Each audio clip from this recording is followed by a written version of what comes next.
فذكر إنما أنت مذكر الحمد لله رب العالمين وصلى الله وسلم وبارك على نبينا محمد وعلى آله وأصحابه أجمعين.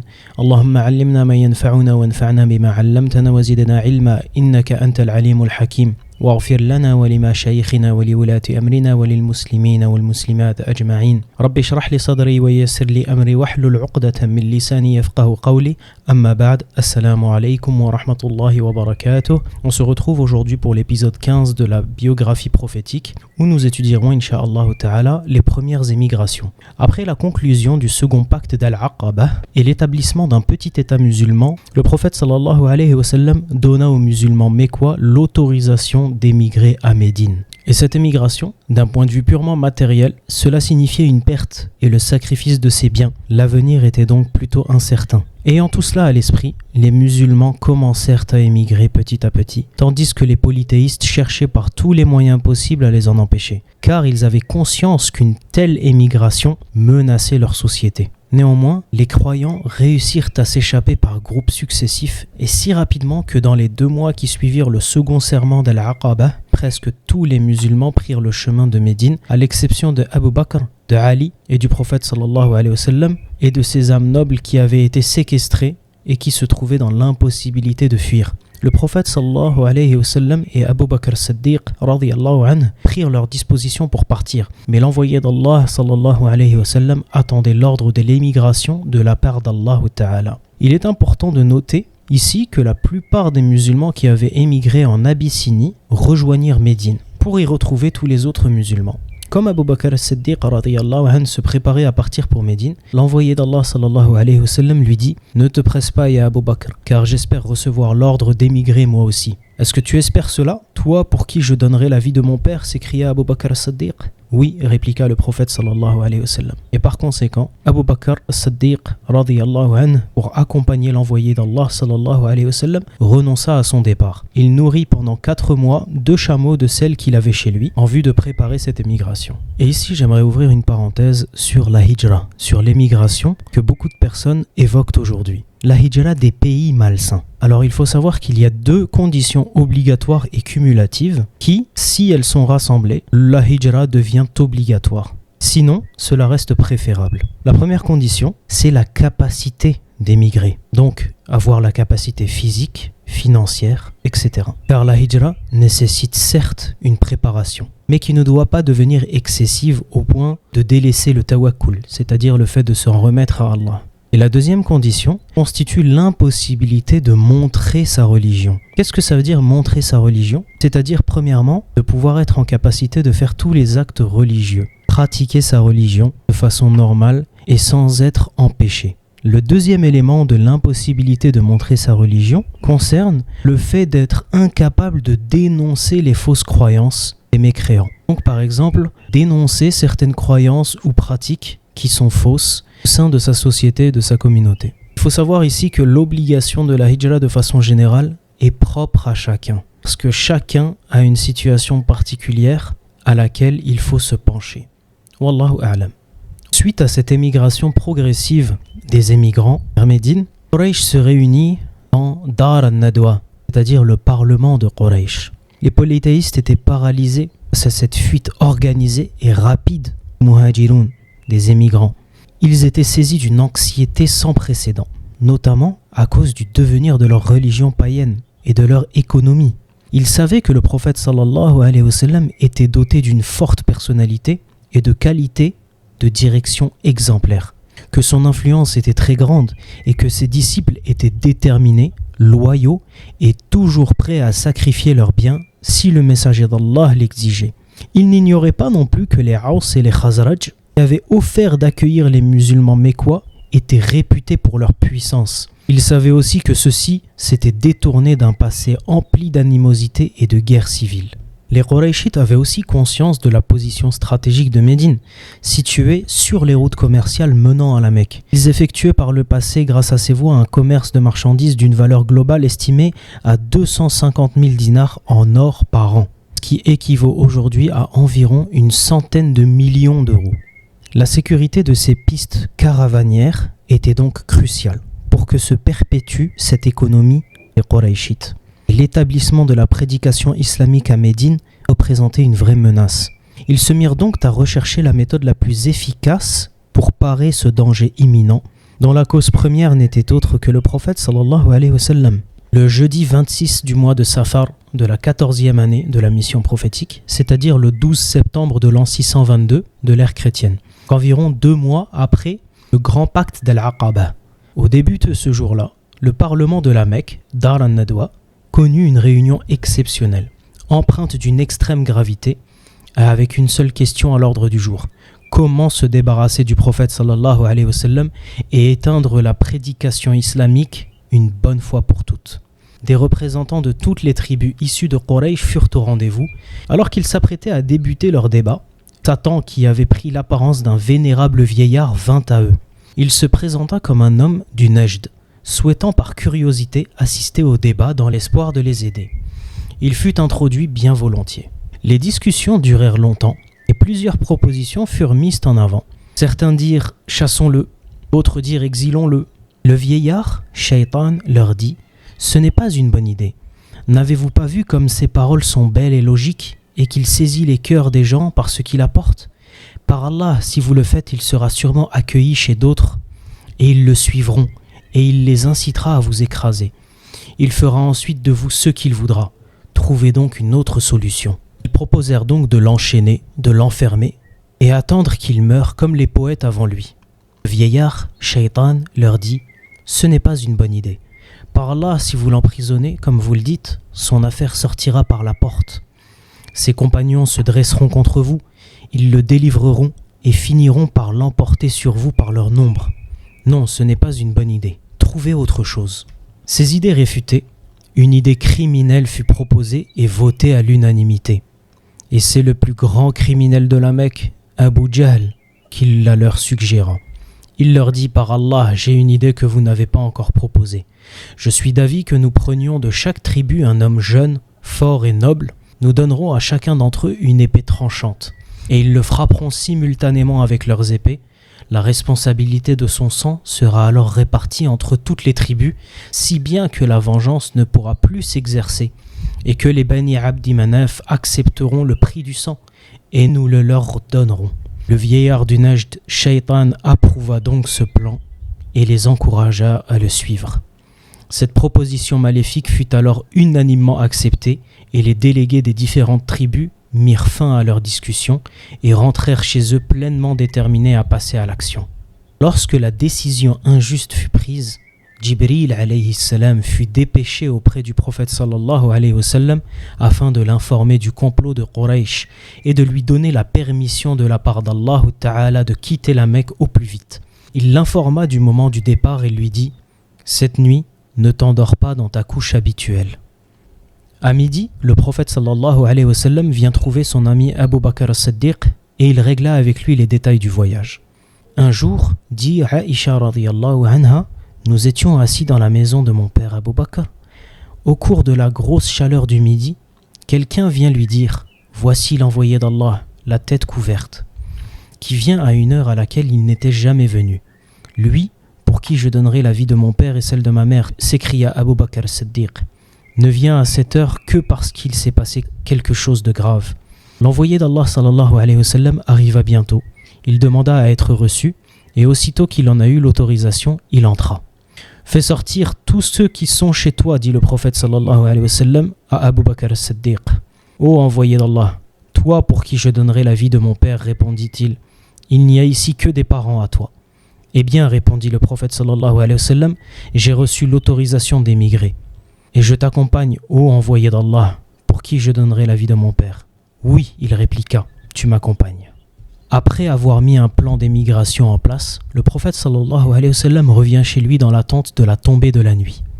Pour exécuter leur plan diabolique, les Qurayshites encerclèrent la maison du prophète sallallahu alayhi wa sallam, accompagnés des 11 hommes choisis par les notables de Quraysh pour tuer le prophète sallallahu alayhi wa sallam.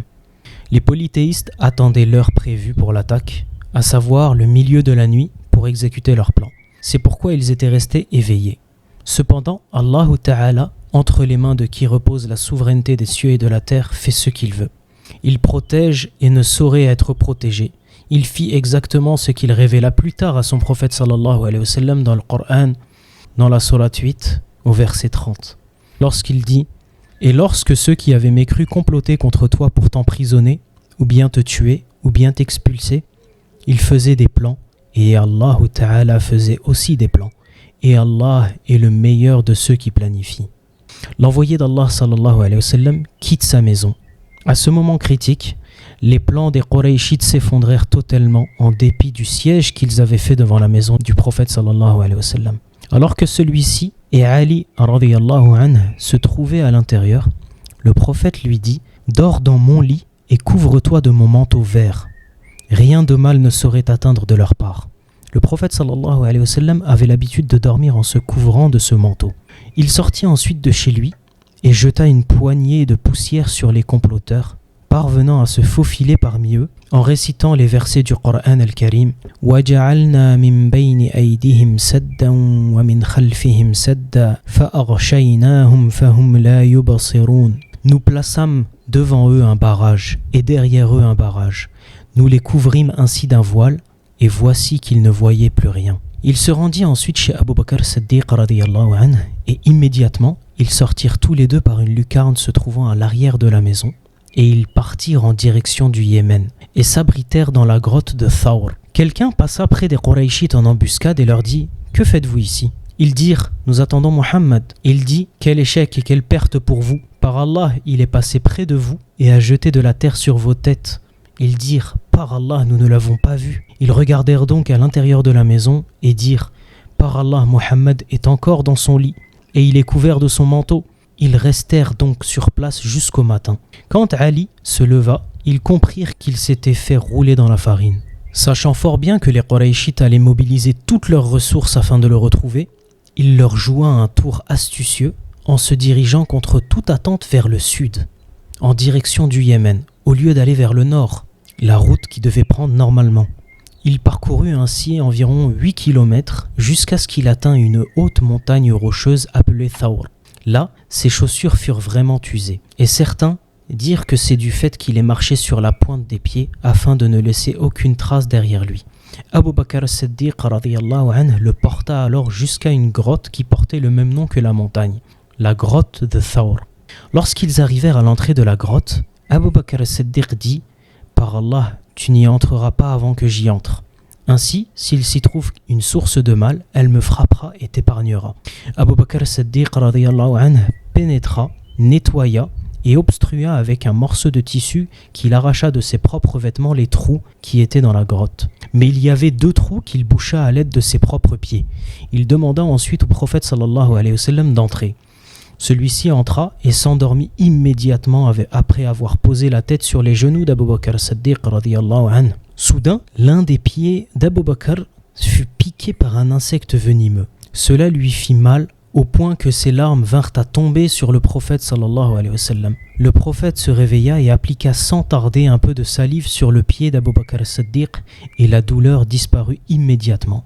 Ils passèrent dans la grotte 3 nuits, celle du vendredi, du samedi et du dimanche. Abdallah ibn Abi Bakr as-Siddiq radiyallahu anhu, le fils d'Abu Bakr as-Siddiq, les visitait après le crépuscule. Il demeurait dans la grotte toute la nuit, il les informait de l'évolution de la situation à la Mecque et l'aube venue, il les quittait pour se mêler aux autres Mécois comme si de rien n'était, afin de ne pas attirer l'attention. L'affranchi d'Abu Bakr as-Siddiq faisait paître son troupeau durant la journée et les rejoignait la nuit tombée. Ainsi le prophète sallallahu alayhi wa sallam et Abu Bakr as-Siddiq radiyallahu anhu pouvaient avoir du lait et les traces laissées par Abdullah ibn Abi Bakr étaient effacées par les pas du troupeau. Les Qurayshites de leur côté étaient déconcertés et exaspérés par cette évasion. Ils amenèrent Ali près de la Kaaba, ils le frappèrent rudement et l'enfermèrent pendant quelque temps, tentant désespérément de lui faire révéler le secret de la disparition des 2 fugitifs, mais cela était en vain. Ils allèrent ensuite trouver Asma bint Abi Bakr, la fille de Abu Bakr as-Siddiq, mais ils n'eurent aucun succès. Abu Jahl la gifla si fort qu'elle perdit sa boucle d'oreille. Les notables mécois se réunirent alors une nouvelle fois en session extraordinaire. afin de convenir de la conduite à tenir et d'examiner tous les moyens possibles qui permettraient d'arrêter les deux fugitifs. Ils décidèrent de bloquer toutes les pistes qui menaient à l'extérieur de la cité et firent établir une surveillance armée. Une récompense de 100 chameaux fut promise à qui ramènerait mort ou vivant soit Abu Bakr as-Siddiq, soit le prophète sallallahu alayhi wa sallam. Ainsi, des cavaliers, des fantassins et les pisteurs sillonnaient la région dans tous les sens. Ils atteignirent même l'entrée de la caverne où le prophète sallallahu alayhi wa sallam et Abu Bakr as-Siddiq se cachaient. Et Al-Bukhari rapporte de Anas ibn Malik radiyallahu anhu que Abu Bakr as-Siddiq a dit: j'étais avec le prophète sallallahu alayhi wa sallam dans la caverne. Comme j'avais vu des traces des associants, je lui dis: ô messager d'Allah, si l'un d'eux avance d'un pas, il nous verrait. Et le prophète sallallahu alayhi wa sallam répondit: que penses-tu, ya Abu Bakr, de deux personnes dont Allah est la troisième? Et ici, Abu Bakr Siddiq n'avait pas en réalité peur pour sa vie. Il s'attrista en voyant les pisteurs, car il craignait pour la vie du prophète sallallahu alayhi wa sallam. Et il a même dit: si je suis tué, il s'agira de la mort d'un seul homme, mais si tu es tué, toute la communauté sera perdue. C'est à ce moment que le prophète sallallahu alayhi wa sallam lui dit: ne t'afflige pas, Allah est avec nous. La tahzan, inna Allah ma'ana. Et ici, ce fut un véritable miracle d'Allah Ta'ala. Un homme du nom de Abdullah ibn Urayqit, et qui n'avait pas encore embrassé l'islam, mais à qui Abu Bakr Siddiq faisait confiance et dont il avait loué les services en tant que guide, se rendit dans la grotte après 3 nuits, selon un plan décidé auparavant, en amenant avec lui 2 chameaux, et ils prirent avec eux les provisions que Asma, la fille de Abu Bakr Siddiq, avait attachées à l'aide de la ceinture de son vêtement qu'elle avait découpée en 2. D'où le surnom qui lui fut donné par la suite, la femme aux 2 ceintures. Dhat an-nitaqayn. Le prophète sallallahu alayhi wa sallam et Abu Bakr Siddiq partirent, guidés par Abdullah ibn Urayqit, vers le sud, en direction du Yémen. Avant de s'orienter vers l'ouest, c'est-à-dire vers la côte, ils empruntèrent des chemins alors pratiquement jamais foulés et remontèrent ensuite vers le nord, le long de la côte de la mer Rouge. Et vous voyez s'afficher à l'écran un schéma du chemin suivi par le prophète sallallahu alayhi wa sallam afin de mieux vous y retrouver. La petite caravane traversa de nombreux villages sur son chemin avant de parvenir à Quba. Dans ce contexte, le prophète sallallahu alayhi wa sallam montait derrière Abu Bakr Siddiq, tandis que le guide était un vieillard que tout le monde connaissait. Tous ceux qui rencontrèrent à ce moment Abu Bakr Siddiq lui dirent: « Ô Abu Bakr, qui est donc cet homme qui est avec toi ?» Cet homme, répondit-il, c'est celui qui me montre le chemin. Chacun croyait qu'il s'agissait du chemin matériel, alors que lui visait par cela le chemin spirituel, la voie du bien.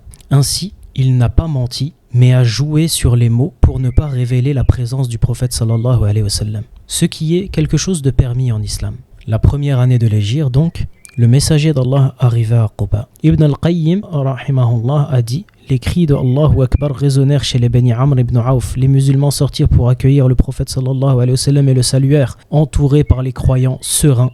L'envoyé d'Allah reçut la révélation suivante: Allah, son protecteur, ainsi que Jibril, les vertueux parmi les croyants, de même que les anges, tous sont là après cela pour le soutenir. Abu Bakr as-Siddiq demeura debout, tandis que l'envoyé d'Allah sallallahu alayhi wa sallam s'était assis, observant le silence. Les Ansar, les auxiliaires, qui ne l'avaient jamais rencontré, adressaient leurs salutations à Abu Bakr, jusqu'au moment où les rayons de soleil vinrent gêner le prophète sallallahu alayhi wa sallam et qu'Abu Bakr as-Siddiq le protégea de son manteau. C'était un jour inédit. À Quba, le prophète sallallahu alayhi wa sallam demeura durant 4 jours chez Kulthum ibn Hadm, le chef de la tribu des Amr ibn Auf, qui était très hospitalier.